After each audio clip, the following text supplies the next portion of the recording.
Hello, my name is Shay Maradi, and I'm the VP of Innovation and Experiential Technology at Vital Auto. We're based in Coventry, England, and at Vital, our focus is really on using emerging technologies and insights to help the new product development process. And this is across the breadth of areas which industrial design touches, although our specialism and the bit that we talk about the most is in mobility. This is where Coventry is, by the way.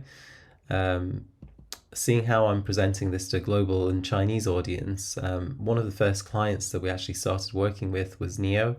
And at the time, they were a little known startup, not the global brand they are today. We worked on the world's fastest electric hypercar, the EP9, which was debuted at the Shanghai Motor Show in 2017. The six that you see here in this picture, that was all us, and it really set us up on an incredible journey, and one that I'll tell you a little bit about today, as well as some lessons that we've learned along the way and where we're sort of moving into. So today we've really worked for lots of the major OEMs, new and old. We've learned how to condense timeframes and how to make things efficiently into an extremely high standard, and this is what they're expecting from us.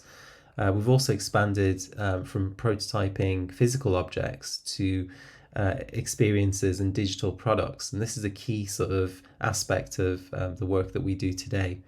And it's been an interesting journey, starting from a small garage office in James's garden, one of the directors, where that first 3D printer is being installed, to where we are now. Our purpose-built studios with everything from design offices, milling arms, 3D printing farms, clean room, paint shop, all in one place. Along this journey, I think it's important to note that our people and specialisms have expanded too. We really live in a world where disciplines blur. You have brand, product, and experience, and they're very interconnected, where the virtual and real are equally catered for within projects. Naturally, we now have people who shape analog and digital experience as well, not just models, but apps, NFTs, games, art. And this is all very interesting sort of content that our clients expect from us. There's this idea that you can just buy printers and do everything that we do. To some extent, on the modeling side, this is true. We have companies like Formlabs and Modix that are doing an incredible job of supporting businesses like us. And we have different printing techniques and materials at our disposal that have simplified everything that we make physically. It's really all about choosing the right technology for the task. But what we've also realized is that in this journey, in order to understand and fully realize the potential of these technologies, we've had to dabble in making them as well. So, as well as coming up with the processes to manage the workflows effectively, how you handle that data, how you engineer prototypes. I think really understanding how the technology works is important in being able to utilize it effectively as well. And it's fair to say that we've, silently transformed the way that three-dimensional objects are made for showcase and evaluation purposes, using sustainable manufacturing techniques. There's a mix of new and old here. You've got the new sort of technologies being mixed with traditional sort of skills and tools, and that goes for people too. We have 20-year-olds working alongside 60-year-olds, and there's a fantastic sort of exchange of knowledge that takes place when you sort of put people of different ages and experiences together. And I want to talk about this magic formula that everyone is after. You want something to be done faster, better, and you want it to be very cost effective. The magic thing is that disruptive technologies do offer you faster and better ways of doing things, and it's the processes that really underpin how you make effective use of them. I find it really interesting that whenever I'm presenting works these days, I get the question whether these are real or CG images. Almost all of our work is real. I can assure you that these are all, physical models that are handworked in many cases by skilled technicians. And, as someone who comes from a digital background, it took a while for me to really appreciate the power of seeing a physical model. Being able to feel it, touch it, smell it, it's so important, especially if you're evaluating new concepts. There's almost no better way to experience something than to sense it physically in a space, to walk around it, open the doors, see it in context, press the buttons. Ultimately, a factory is going to be making these things. So, to kind of summarize all of that, we are working currently with design leaders to maintain their position of excellence and to bring their vision to life. And in doing so, we have to fill in a lot of the gaps that the OEMs don't necessarily have the capacity for, or they want to lean on an external sort of pair of hands to be working on that. And I think, the difficulty is that we can't really talk about, a lot of our projects until a few years after. So the work that we're currently doing, the work that I'm currently showing is work from several years ago. So let me tell you about a project that's more recent that I can mention, and I'll show you the components of this because this is, the topic of this conference is really on additive manufacturing. It's important to kind of see where everything sort of fits in. So, we did a project in a matter of days. It was for an artist called Rob Melville, who was the chief designer at McLaren at the time. And we took a sketch of his into all the different sort of stages to create an art object to a finished exhibit. And there are multiple processes that were involved. Starting from the top left, we had to translate the 2D sketch and transform it into a creative form. We did this digitally through several iterations. In fact, we ended up with two separate looking Mickeys. And once that approval process with the artists was something that we discussed and jointly collaborated on, we experimented with small printable prototypes of it just to get a sense of the proportions. We scaled everything up and broke it down into the constituent components, which are then printed using FDM and SLS, and we fused it all together, applying filler, sanding it, multiple layers of paint to get that beautiful finish. And I think, again, it was one of the first projects that I kind of took on because I really wanted to see that all of that process. And it is very involved, and as digital as we might be in some ways, the finish and the overall sort of quality is done by hand, and I think that's so important to not lose sight of that particular fact. The thing that's amazing is because we did that in a matter of days, it frees up your time to play and experiment with lots of other things. And this happens across the board, because you're doing things to a smaller timeline, you can open up time to experiment with alternatives and expansions on that original concept, whether it's simulation, visual expression, evaluation, whatever that is, you have more time on your hands to play with. And so, recently we've been looking at sort of AI and, what would a tool like Midjourney sort of imagine if it was viewing the same sort of concept through its eyes. And, I think it's a really interesting and rich sort of area. As our time becomes more efficiently used, we can start to experiment and bring that sort of artistic side into play. Now, looking at automotive specifically, although we sort of get involved at the early stage and the end stage of the process, it's really a huge opportunity. You have new powertrains, new vehicle topologies, you have different power sources and experiences, and the cars of today are going to look very different than those of tomorrow. So you want prototypes that you can really interact with and interface with, that have intelligence embedded within them. And there are lots of different sort of actors working in this sort of ecosystem. You've got OEMs, you've got the startups, the individuals who want to create their visions, and you've got governments playing in that space as well. And one way to really sort of simplify everything that we do and being able to explain it to people is to say that we start off by understanding that brief, imagining what the alternatives are and what that vision could form, and we then go on to making things. And so understanding and imagining is really about research and synthesis. It's about appreciating what the thing is that is going to be made and maybe helping expand on it. And then the making part is about physically manifesting those learnings and what we found. And the real magic is joining those two bits up together. One thing that I found is that experience is absolutely everything. A poor experience will be just as bad on the world's fastest car as it would be for the world's slowest car. You have the same sort of human expectations on interaction.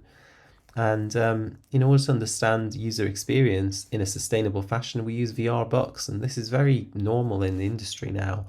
But we were one of the first to sort of pioneer making those out of cornstarch, because they are disposable and they're only used for, certain sort of circumstances. These snapshots, allow us to evaluate concepts, packaging concepts, but they also allow us to use spatial technologies and VR and AR to overlay things on top and be able to evaluate things effectively. And we've also found that we can use technology to experience different versions of something when you're kind of looking at it using AR. And this is really a more sustainable way of doing things at the early stages as you try to figure out where things go. This, extends into creating larger sort of models and designing within the environment as well. So in order to figure out the space and proportions and where the features go, we can actually design while we're sat in the vehicle. So we have our kind of designer with the actual vehicle designer sort of working together in the same environment and space.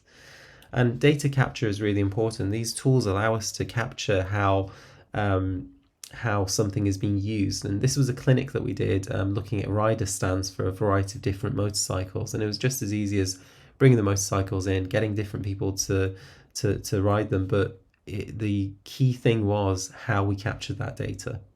And, capturing it from multiple angles, using machine learning to do it, using our own tools, gives us a much richer base to work from.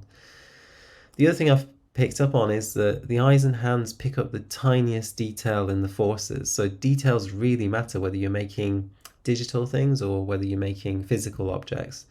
And in the physical realm, being able to see something, touching it, feeling it, that perceived quality is quality. It creates expectation. Being able to see what the final thing is going to look like and how it behaves when you toggle a switch gives confidence in all stakeholders in ways that simulations just can't do.